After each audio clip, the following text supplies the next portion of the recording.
Salut et bienvenue sur le podcast de Real French Daily. Aujourd'hui, on parle d'un sujet qui touche presque tout le monde, les réseaux sociaux et leur effet sur notre santé mentale. Allez, c'est parti. Le matin, avant même de te lever, tu regardes ton téléphone. Quelques notifications, quelques messages, quelques photos de vacances de gens que tu ne connais presque plus. Le soir, avant de dormir, tu fais pareil. Entre les deux, tu as sans doute ouvert Instagram, TikTok ou Facebook plusieurs fois, parfois sans même t'en rendre compte. Ce n'est pas un hasard. Ces applications sont conçues pour ça. Capter ton attention le plus longtemps possible. Alors, sont-elles vraiment mauvaises pour nous? La réponse n'est pas simple.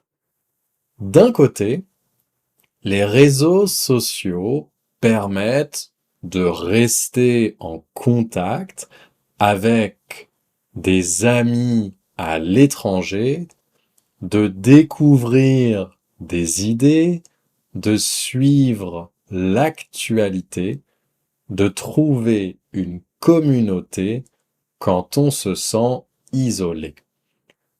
Pendant la pandémie, par exemple, ils ont aidé beaucoup de gens à garder du lien social. Mais de l'autre côté, plusieurs études pointent des effets plus inquiétants. Premier problème, la comparaison sociale. Sur les réseaux, on voit surtout les meilleurs moments de la vie des autres. Leurs vacances, leur nouvelle maison, leur corps parfait après 3 mois de sport. Et le problème, c'est qu'on compare ces images à notre propre quotidien, souvent moins spectaculaire. Résultat, un sentiment de ne jamais être à la hauteur.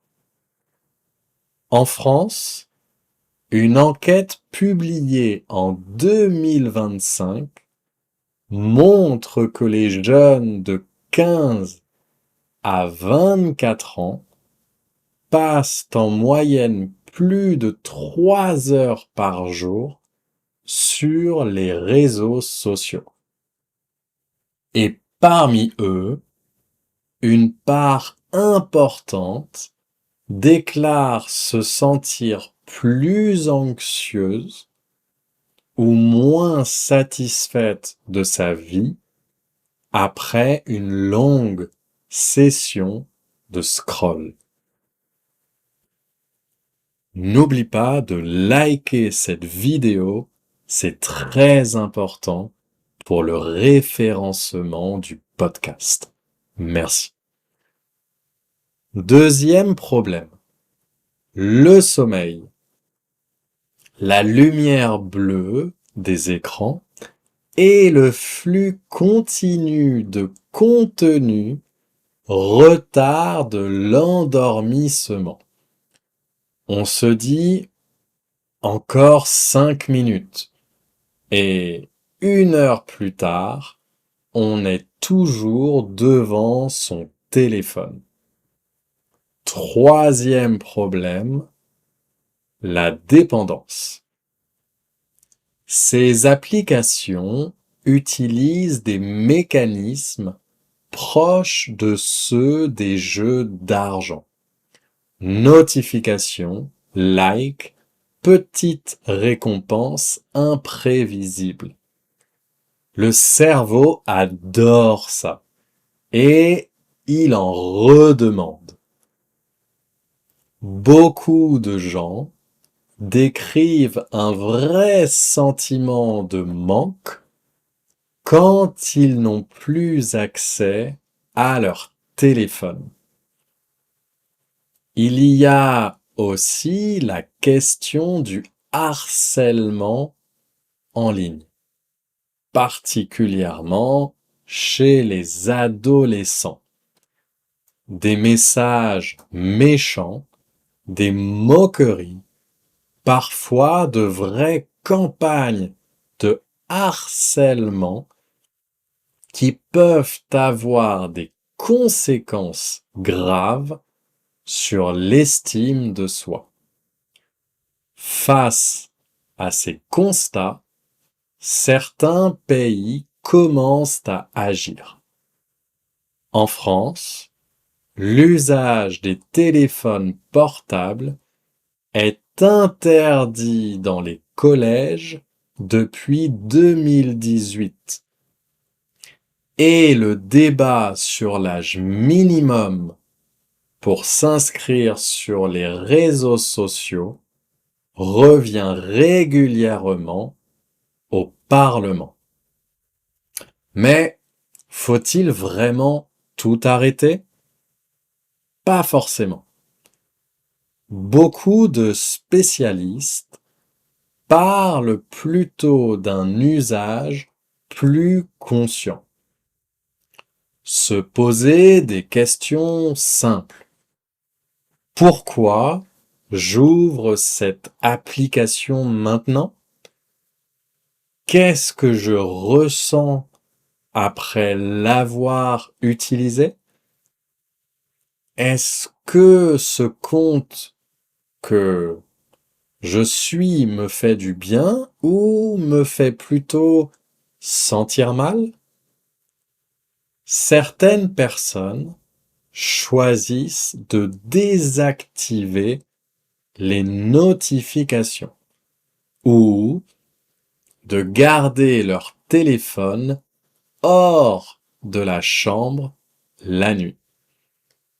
D'autres font des pauses régulières, une journée par semaine, sans réseaux sociaux, par exemple. Alors, les réseaux sociaux, amis ou ennemis de notre santé mentale? Comme souvent, la réponse dépend de l'usage qu'on en fait. Utilisés avec modération et avec un peu de recul, ils peuvent enrichir notre vie sociale. Utilisés sans limite, ils peuvent au contraire l'appauvrir en nous éloignant du moment présent et des relations réelles. Le vrai défi, une fois de plus, n'est pas technologique, il est humain. Savoir reconnaître quand une application nous fait du bien et quand elle commence à nous faire du mal. Et toi, est-ce que tu as déjà essayé de réduire ton temps sur les réseaux sociaux? Qu'est-ce que ça a changé pour toi? Merci d'avoir écouté ce podcast de Real French Daily. À très bientôt pour un nouvel épisode. Ciao!